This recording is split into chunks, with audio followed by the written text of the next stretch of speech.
Overthinking से means उसे ख़त्म कैसे करें? खत्म क्यों करना है? अच्छी होती है ओवरथिंकिंग, बुरी थोड़ी है। मीन्स हर सिचुएशन में हम सब कुछ भी एजम्पशन लगाते रहते हैं अपने और कंफ्यूज हो जाते हैं, उसमें पूरे एंटेंगल हो जाते हैं। हाँ, प्लीज हैव अ सीट।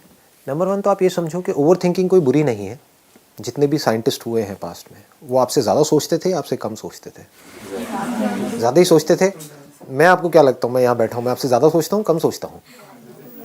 ज़्यादा ही सोचता हूँ, कम तो नहीं सोचता। आप कोई भी टॉपिक दे दो, देखो मेरे पास तो तैयार बैठा रहता हूँ मैं तो।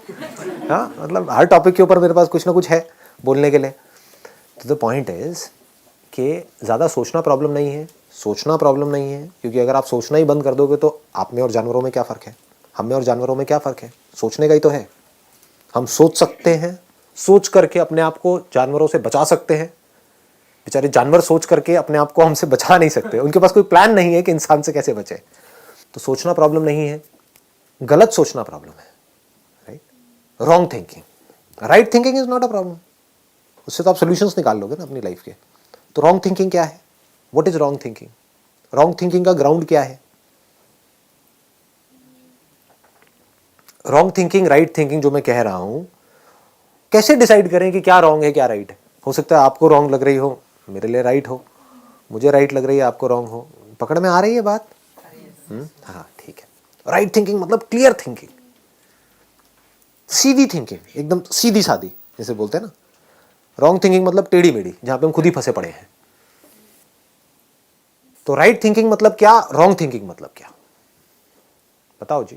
सर, जो बिलीफ्स पे बेस्ड है वो रॉन्ग थिंकिंग है, और जो रियलिटी पे बिल्कुल बेस्ड सही, है। बिल्कुल सही। Let's give a big hand for him.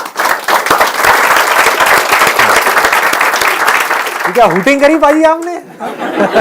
आवाज आई मेरे को थोड़ी हल्की फुल्की सी। तो भंगड़ा भी पा दो अब तो यार, आओ ना भाजी। हाँ, ये बात क्लियर हुई? ये बोली है, जो भी आपके बिलीव्स के ऊपर बेस्ड है वो रॉन्ग थिंकिंग है, और जो रियलिटी के ऊपर बेस्ड है वो राइट थिंकिंग है। बिलीव्स हमारे किसके ऊपर बेस्ड हैं? इल्यूजन के ऊपर बेस्ड है, और जो रियलिटी है वहां पर किसी बिलीफ की जरूरत नहीं है। Do you have to believe कि मैं यहां पर हूं या नहीं हूं अभी? क्यों बिलीव? बिलीव करो, विश्वास करो कि मैं यहां पर हूं। मेरी बात का विश्वास क्यों नहीं कर रहे हैं आप लोग? किसी को भी डाउट है कि मैं यहां पर हूं या नहीं हूं? तो रियलिटी में बिलीफ की कोई जगह नहीं है। बिलीफ कहां पर चाहिए? जो रियलिटी में कहीं नहीं है आपके आसपास में। बस आपको कुछ भी बोल दिया गया है और आपने मान लिया है, और उसके बेस पर कुछ भी सोच रहे हो। कभी अपने अंदर झांक करके देखो, जो भी आप सोचते हो वो बिलीफ्स के बेस पर सोचते हो या रियलिटी के बेस पर सोचते हो? 99% जो भी कुछ सोच रहे हो सब बिलीफ्स के बेस पर। भगवान है या नहीं है? नहीं है। एक मिनट, कितने कहते हैं नहीं है? ये बिलीफ है या रियलिटी है? रियलिटी है। अच्छा, रियलिटी है। वाह जी वाह, मतलब आपने तो सीधा ही स्टेटमेंट दे दी कि भगवान नहीं है। अच्छा, मैं कहता हूं है। करो चैलेंज, कैसे करोगे? और जो कह रहे हैं है, वो बिलीफ है रियलिटी है? बिलीफ है। क्यों? क्योंकि मैं कह रहा हूं कि नहीं है। करो प्रूफ। है आपके पास कोई फोटो वोटो है? दिखाओ, प्रूफ करो। कैसे प्रूव करोगे? तो रियलिटी के बेस पर अगर हम सोचें तो हमारा माइंड क्लियर हो जाता है, चीजों को हम देख सकते हैं, समझ सकते हैं, कंफ्यूजन्स नहीं होते ऐसे माइंड में। ऐसे माइंड में अंदर कॉन्फ्लिक्ट्स नहीं होते हैं।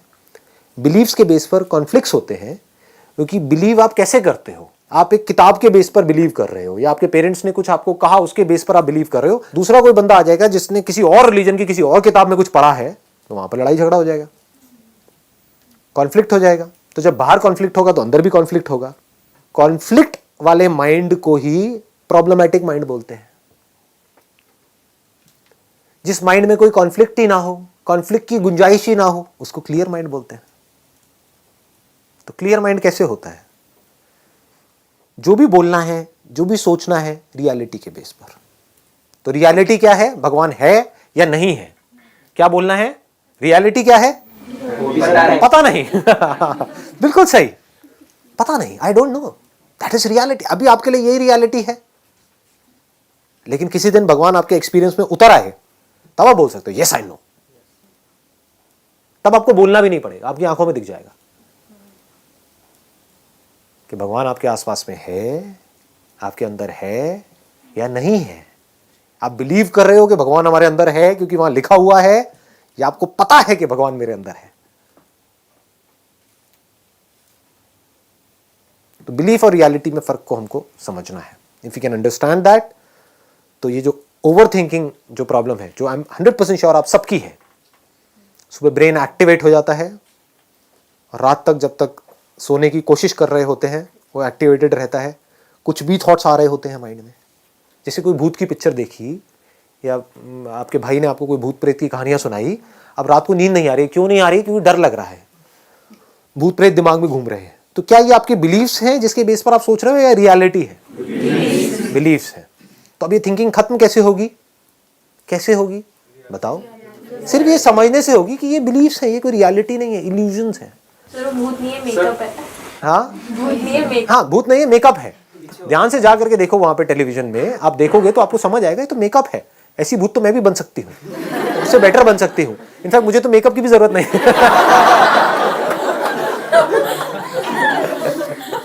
ये आपको जवाब मिल गया है, क्लियर जवाब मिल गया है. अगर किसी पर्सन के लिए अगर हम कि हाँ वो ऐसे हैं वो वैसे हैं, तो दिमाग में उनकी नेगेटिव और पॉजिटिव दोनों बहुत आता रहता है.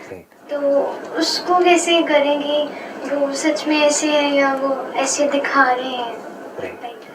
कि हमारे माइंड में कंफ्यूजन रहती है, एक कॉन्फ्लिक्ट चलता रहता है कि वो जो पर्सन हमारे साथ में है वो ऐसे हैं या वैसे हैं. ऐसे वैसे मतलब अच्छे हैं या बुरे हैं. तो वो अच्छे भी हैं और बुरे भी हैं. दुनिया में ऐसा कोई नहीं है जो सिर्फ अच्छा हो या सिर्फ बुरा हो. बुरे से बुरे में भी अच्छाई होती है, अच्छे से अच्छे में भी बुराई होती है. लेकिन जिस बेस पर आप उनके बारे में अच्छा बुरा सोच रहे हो जरूरी नहीं है वो सच है. वो इल्यूजन भी तो हो सकता है ना. तो रियलिटी है या इल्यूजन है वो कैसे पता लगेगा? उनके साथ बैठ करके पता लगेगा. चाहे डायरेक्टली उनसे पूछो, चाहे इनडायरेक्टली पूछो, डिपेंडिंग अपॉन योर रिलेशनशिप. जैसे आज अगर मैं अपनी बात करूं तो मेरी और मेरी वाइफ की जो रिलेशनशिप है, अगर जरा सा भी कुछ मेरे को लगता है तो मैं सीधा जाकर के उससे पूछ लेता हूं कि मुझे ऐसा लग रहा है क्या. तो वो हंसने लग जाती है कि क्या लग रहा है. मुझे थोड़ी एक्चुअल में पता है कि वो अपने माइंड में क्या सोच रही है. तो मैं क्या करता हूं, जा करके उससे पूछ लेता हूं, तो पता लग जाता है कि वो मेरा बिलीफ था या रियलिटी थी. तो माइंड में कभी भी चीजों को पड़े मत रहने दो. ये जो चीजें पड़ी रहती है ना, ये सड़ने लग जाती हैं टाइम के साथ साथ. किसी के लिए आपके दिल में कुछ बुरा है, कोई नफरत है, ये है वो, निकाल दो ना, उसको खत्म करो. बंदे को खत्म नहीं आया.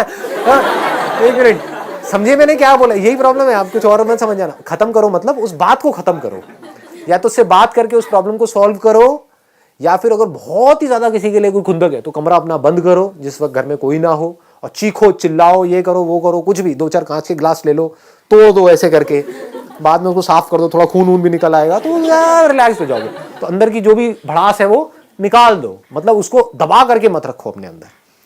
किसी के लिए भी अगर आपके मन में किसी भी तरह की कोई बुरी फीलिंग है, कोई बुरा थॉट है, कोई किसी को नुकसान पहुंचाने की चाह है, तो समझ जाओ आप खुश नहीं रह सकते. उसका कुछ नहीं जाएगा. मतलब आपको अपने माइंड को क्लियर करना है, पहले ये समझ लो. ये हम बड़ी गलती करते हैं. हम क्या कर रहे हैं, हम उसको कन्विंस करने की कोशिश कर रहे हैं.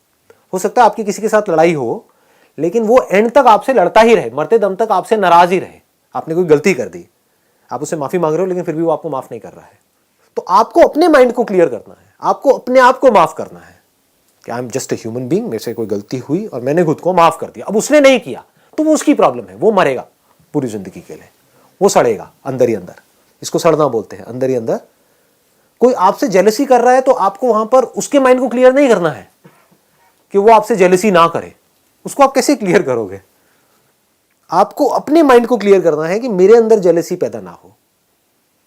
कोई अगर अपने आप को आपसे कंपेयर कर रहा है तो कोई बात नहीं, करने दो, उसकी अपनी प्रॉब्लम है. आपको खुद को किसी से अपने आप को कंपेयर नहीं करना है. जहां आप कंपेयर करते हो वहीं आप फंस जाते हो. या तो आपकी ईगो बढ़ेगी, या अपने आप को नीचे गिराया तो आपकी सेल्फ एस्टीम की धज्जियां उड़ जाएंगी. तो ना अपने आप को किसी से कम समझना है ना ज्यादा समझना है. ये बात पकड़ में आ गई है ना. ये कुछ बेसिक्स हैं लाइफ के. अगर ये हम समझ पाए ना और इस तरह से चल पाए, मतलब अल्टीमेट गोल क्या है यहां से, इफ यू रियली वांट. एक है आपने सिर्फ पूछने के लिए पूछा है कि मैं अपनी ओवर थिंकिंग को कंट्रोल कैसे करूं, क्योंकि ये कोई छोटा सवाल नहीं है. If you really mean it, क्योंकि इससे बड़ी कोई चीज है नहीं लाइफ में. इसकी वैल्यू क्या है? आपके जो अंदर की दुनिया है वो बिल्कुल क्लियर हो जाए, इसी को तो खुशी कहते हैं। और खुशी क्या है? बाहर चिल्लर पिल्लर मिल जाएगी वो खुश, उससे खुश हो गए आप, समझे? आपने कहा किसी से कंपैरिजन नहीं करना चाहिए हमें, ऐसे क्यों सर? करो कंपैरिजन करो और फिर देखो अंदर क्या होता है, तो धीरे धीरे समझ आएगा। नहीं, I am not joking, seriously समझो। आप कह रहे हो कंपैरिजन करना चाहिए नहीं करना चाहिए, तो मैं कह रहा हूँ I may be wrong, I may be right. तो कंपैरिजन करो और अपने अंदर झांक करके देखो क्या होता है, आपकी माइंड की कंडीशन क्या होती है। नहीं, अगर हम किसी बंदे को कुछ देखेंगे नहीं, कुछ समझेंगे नहीं वो क्या कर रहा है क्या नहीं। तो आप कंपेयर थोड़ी कर रहे हो, आप तो सीख रहे हो। Is learning comparison? आप अपने आप को मेरे से कंपेयर कर रहे हो या मेरे से कुछ सीख रहे हो? हाँ, अगर कंपेयर करोगे तो अपनी धज्जियां उड़ा लो। समझ गए? हाँ, कि ये बंदा कहाँ है, मैं कहाँ हूँ, ये वो व्हाटएवर। सीख रहे हो तो चाहे इससे सीखो चाहे गली में किसी भिखारी से सीखो, उसमें कंपैरिजन की क्या जरूरत है? सर हम नहीं करते सर, पेरेंट्स करते। करने दो। अभी मैंने क्या कहा यहाँ पर, ये बात समझ आई कि आपको अपने माइंड को ठीक रखना है, अपने पेरेंट्स के माइंड को नहीं। आपके पेरेंट्स अपने माइंड को ठीक रखना चाहते हैं या नहीं चाहते, ये उनकी प्रॉब्लम है। मैंने इतनी सारी बातें आप लोगों से करी, लेकिन इन बातों की इंपॉर्टेंस और इसकी डेप्थ आप देख पाते हो या नहीं देख पाते हो, ये आपकी प्रॉब्लम है, मेरी नहीं है। मेरा जो काम था मैंने सिंसियरली कर दिया है, आगे आपका काम है।